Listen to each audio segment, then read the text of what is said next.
Hello students, तो अभी तक हमने पढ़ा था कि कैसे चीज़ें फ्रांस में लुईस 16 के खिलाफ जा रही हैं। कैसे खिलाफ जा रही हैं?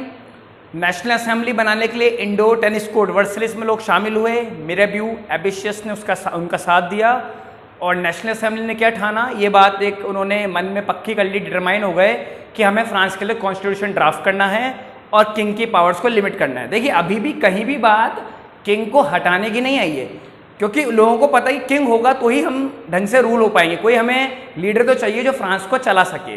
फिर भी लेकिन लोगों के मन में बात ये आ चुकी है कि उसकी पावर को लिमिट करना पड़ेगा। उसकी पावर अनलिमिटेड है। वो क्यों सिर्फ हम पे ही टैक्स लगा रहा है, थर्ड स्टेट वालों पे?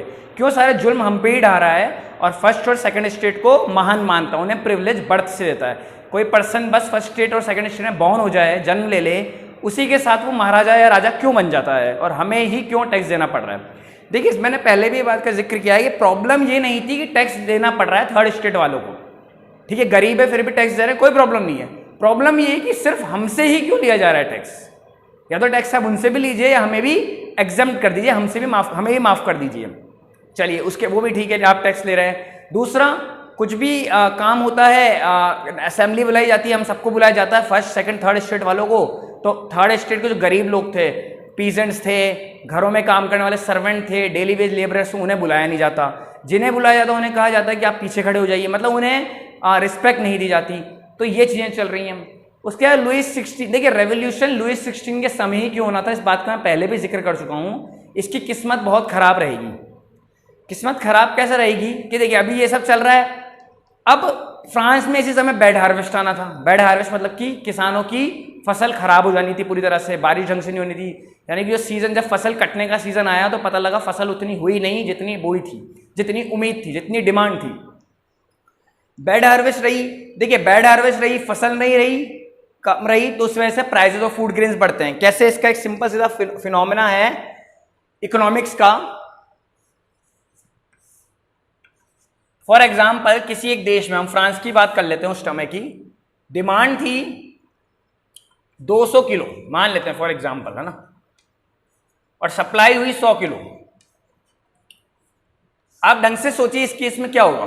डिमांड किसी पर्सन की, किसी कंट्री की डिमांड 200 किलो अनाज की है, गेहूं की है, चावल की है, सप्लाई 100 किलो ही आप कर पा रहे हो, तो प्राइजेस बढ़ेंगे। क्यों बढ़ेंगे?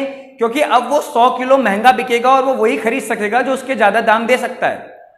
जो इंसान ये सोचता था फॉर एग्जाम्पल 20 रुपए किलो चावल मेरे को मिल जाएंगे, अब बेचने वाला क्या करेगा? होल्ड करना चालू कर देगा। होल्ड करना, ब्लैक मार्केटिंग, इकट्ठा करने लग जाएगा। अब वो उसी को बेचेगा जो उसके ज्यादा दाम देगा, उसे मार्केट में निकालेगा ही नहीं, क्योंकि उसे तो पता है कि मैंने तो 100 किलो ही उगाया है, मेरे पास 100 किलो पहुंचा है और डिमांड तो 200 किलो है, मेरा माल तो हर सिचुएशन में बिकना है। तो इस वजह से इससे अब वही इन 100 किलो पे उनका ही हक होगा जो इसके ज्यादा प्राइस देने को तैयार होंगे, जो राजा के करीबी होंगे, जिसकी राजा से जान पहचान होगी, फर्स्ट और सेकंड स्टेट। थर्ड स्टेट वाले तो भले ही पैसे वाले भी हों, लेकिन राजा उनको कुछ मानता ही नहीं है। तो पहले जो अनाज बढ़ता है वो पहले फर्स्ट और सेकंड स्टेट में बढ़ता था, थर्ड स्टेट वालों के लिए कुछ बचता भी था तो डबल रेट में, ट्रिपल रेट में। तो धीरे धीरे प्राइसेस ऑफ फूड ग्रेन्स बढ़ने लग गए। एक तो कमाई नहीं, टैक्स भी हमसे ही वसूला जा रहा है, फिर चीजें महंगी भी हम ही ले रहे हैं। ठीक है, ये हो रहा है थर्ड स्टेट वालों के साथ। उसी समय फिर क्या हुआ? प्रदर्शन होते हैं, ऐसा कुछ केस होता है तो एंग्री क्राउड, एक भीड़, गुस्साई भीड़, खासकर विमेन, क्योंकि मर्द घर नहीं चलाते, उन्हें पता नहीं था इतना कि चीजों के प्राइस, ठीक है, एक नॉर्मल कंसेंसस है कि चीजों के प्राइस बढ़ रहे हैं, लेकिन विमेन रोज जो अनाज लाती थी, चावल लाती थी, गेहूं लाती थी, ब्रेड लाती थी, वो विमेन लाती थी। तो विमेन बहुत ज्यादा गुस्साई भीड़ राशन की शॉप के दुकानों के बाहर इकट्ठी हो गई, तोड़ फोड़ की, और उन्होंने एक तरह से प्रदर्शन अपना जाहिर किया बढ़ती महंगाई के लिए, जैसा कि हम आज भी देखते हैं। ठीक है, वैसे एंग्री क्राउड फ्रांस के रूट्स पे आ गया। फ्रांस की सिचुएशन को, लॉ एंड ऑर्डर को कंट्रोल करने के लिए उसी समय, एक तो फ्रांस के राजा के खिलाफ गुस्सा है, फ्रांस के राजा ने, लुईस 16 ने ट्रूप्स को ऑर्डर किया कि वो पेरिस जाएं और जो गुस्साई भीड़ है, प्रदर्शन कर रही है, उन पे काबू पाए। कैसे ये काबू पाए? डांट पीट के, जेल में डाल के, जैसा आप चाहें उनके साथ सुलूक करें और उनको बस प्रदर्शन रुकवाएं मेरे खिलाफ जो नारे लग रहे हैं, राशन की शॉप की दुकान, जो राशन की शॉप के बाहर जो भीड़ लग रही है, लोग तोड़ फोड़ कर रहे हैं, उन सबको कंट्रोल करें। पेरिस में जाके ट्रूप्स, मतलब उसके सैनिक, उसकी पुलिस जो थी, उन्हें उसने ऑर्डर दिए कि आप पेरिस में जाएं और इन सब चीजों को कंट्रोल करें। देखिए, पहले भीड़ गुस्सा है, उसके बाद आप उन्हें कंट्रोल करेंगे, मारेंगे, जेल में डालेंगे, तो गुस्सा और बढ़ना लाजमी सी बात है। फिर उसके बाद अब हम देखेंगे कैसे कैसे करके चीजें और लुईस 16 के विरुद्ध जाएंगी। पहले आप इतना नोट करिए, फिर हम आगे करते हैं। सो स्टूडेंट्स हेलो, अभी तक हमने ये बात पढ़ी कि कैसे जो गुस्साई भीड़ थी, जो भीड़ राशन की दुकानों के बाद प्रदर्शन कर रही थी, तोड़फोड़ कर रही थी, चिल्ला रही थी, राजा के खिलाफ नारे लगा रही थी, उसको राजा ने कंट्रोल करने के लिए, पकड़ने के लिए या डंडे मारने के लिए या जेल में डालने के लिए ट्रूप्स को पेरिस सिटी में, पेरिस फ्रांस की राजधानी है, वहां भेजा कि आप कैसे ना कैसे जाके उस भीड़ को कंट्रोल करें। ठीक है, तो अब मैं वही बता रहा था कि एंग्री क्राउड है, गुस्साई भीड़ है, आपने उनको कंट्रोल करने, मारने पीटने, जेल में डालने के लिए और भेज दिया। तो इसका परिणाम क्या निकला? 14 जुलाई 1789 को एंग्री क्राउड डिस्ट्रॉयड बेस्टिले। 14 जुलाई 1789 वो तारीख आई जब एंग्री क्राउड, गुस्साई भीड़, जो गुस्से में भीड़ थी, वो बेस्टिले तक पहुंच गई। बेस्टिले वो जगह थी यहाँ पे राजा से जुड़े या राजा के घर वगैरह थे। जो बेस्टिले के लिए एक बात लिख रही होगी बुक में, शायद नहीं भी लिख रही हो तो आप लोग लिख लें, ये डोमिनेटिंग पावर दिखाता था किंग की। डोमिनेटिंग पावर कैसे? सारे सरकारी दफ्तर जहां पे किंग बैठता था या किंग से जुड़े हुए ऑफिशियल्स बैठते थे, राजा महाराजाओं के घर थे, अमीर लोगों के घर थे, फर्स्ट और सेकंड स्टेट के, वो जगह बेस्टिले थी। लोग बेस्टिले तक पहुंच गए, एंग्री क्राउड ने वहां जाके डिस्ट्रॉय करना चालू कर दिया, तोड़फोड़ चालू कर दी, डंडे मारने लग गए, मतलब एक तरह से खौफ सा बन गया पेरिस के बेस्टिले में। ठीक है, और देखिए क्या हुआ, ये यहां पे एक वर्ड में मेंशन कर देता हूं, र्यूमर।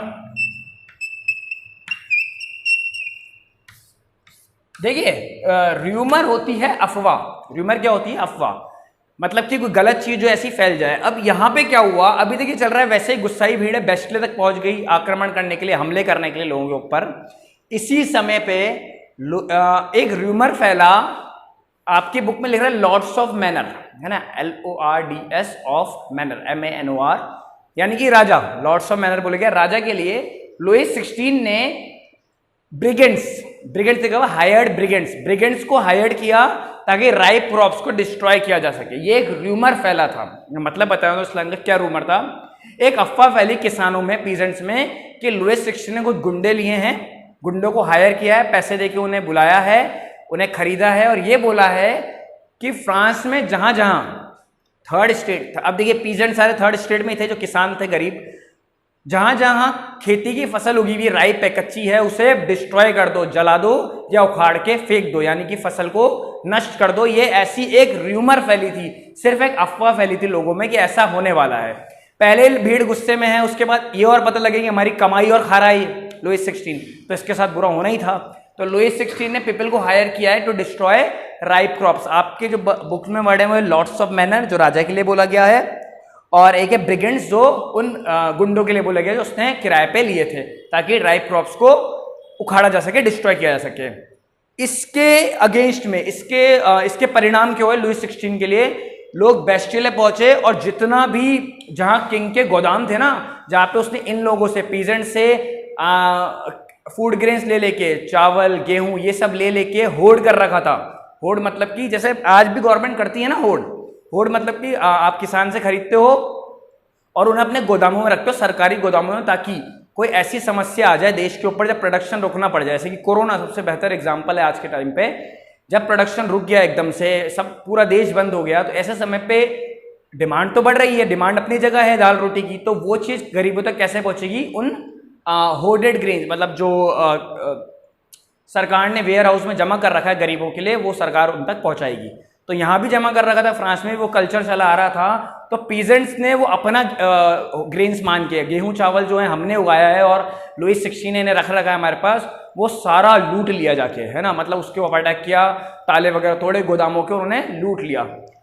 और इसी के साथ क्या गया, जो गवर्नमेंट डॉक्यूमेंट्स थे बेस्टिले में, जो गवर्नमेंट ऑफिसेस थे, वहां पे सरकारी कागज थे, सरकारी कार्यालय थे, उनमें घुसे और सारे गवर्नमेंट डॉक्यूमेंट्स में आग लगाना चालू कर दी, यानी कि उन्हें डिस्ट्रॉय करना चालू कर दिया। ये क्या तरीका था? फ्रांस के राजा के खिलाफ प्रदर्शन का तरीका था कि कैसे ना कैसे उसे, या तो वो अपने बातों को समझे, उनकी बात मान ले, या मतलब एक तरह से उसके खिलाफ जाना, है ना। तो गवर्नमेंट डॉक्यूमेंट जलाना, होर्डेड ग्रेन्स को लूटेड करना, क्यों? क्योंकि पूरी जितनी भी हमने अभी तक जितना पढ़ा चैप्टर, वो सब बातें जो ये डिस्क्रिमिनेशन कर रहा है थर्ड स्टेट वालों के साथ, और धीरे धीरे इसके खिलाफ भी जा रही हैं, क्योंकि वो धीरे धीरे अब क्या हो रहा है, देखिए हमने पढ़ा था, बुक्स पढ़ी थी 3, तो बुक्स के थ्रू भी लोगों तक बात पहुंची। फिर दूसरी बात, उन्हें खुद को भी लगने लगा कि फ्रांस का राजा कुछ ज़्यादा ही अत्याचारी हमारे ऊपर हो रहा है। जैसे कि अब ये हमारे राइप क्रॉप, जो हमारे फसल है, जो हमने इसमें पैसा लगाया है, इतनी मेहनत से उगाई है, उन्हें भी डिस्ट्रॉय करवा रहा है। ठीक है, उसके बाद प्राइसेस ऑफ फूड ग्रेन्स वैसे ही बढ़ गए हैं, हमारे ऊपर टैक्स भी हम पे ही लग रहा है, डिस्क्रिमिनेशन भी हम पे ही हो रहा है। तो उसके अगेंस्ट लोगों का गुस्सा फूट चुका था। लोग बेस्टिले पहुंचे, जहाँ पे राजा का महल है, राजा के गवर्नमेंट ऑफिसर्स रहते हैं, राजा की गवर्नमेंट ऑफिसर्स हैं। होर्डेड ग्रेन्स को लूटा और गवर्नमेंट के डॉक्यूमेंट को जला के राख कर दिया। तो ये यहां तक बात आती है। अब आएगा कि राजा करेगा क्या। अब वो डर चुका है बहुत। अच्छा, इसमें मैंने एक बात लिखी नहीं, आप लोग ऐड कर लीजिएगा। जितने भी अभी नोबल्स फैमिली में रहती है ना फ्रांस में, वो धीरे धीरे करके माइग्रेट करने लग गई। मतलब कि एक थर्ड एस्टेट वालों के डर से, इनके प्रदर्शन के डर से कि अब ये अगर ये ग्रेन्स लूट सकते हैं, गवर्नमेंट डॉक्यूमेंट जला सकते हैं, तो हमारे ऊपर भी आक्रमण कर सकते हैं, हमारी जान को भी अब खतरा है। तो इन लोगों ने क्या करा, ये माइग्रेट करने लगे नेबरिंग कंट्रीज की तरफ, जो आसपास के पड़ोसी देश थे फ्रांस के, प्रूशिया वगैरह हैं, उनमें माइग्रेट करने लगे, वहां भगने लगे डर के मारे, क्योंकि इनमें डर था। लुई 16 खुद तो भग सकता नहीं था, राजा था फ्रांस का, उसे पता है गद्दी तो मैं छोड़ के इतनी आसानी से जाऊंगा नहीं। तो ये कुछ और रास्ता निकालेगा। क्या रास्ता निकालेगा वो हम पढ़ेंगे, पहले आप इसे नोट कर लीजिए।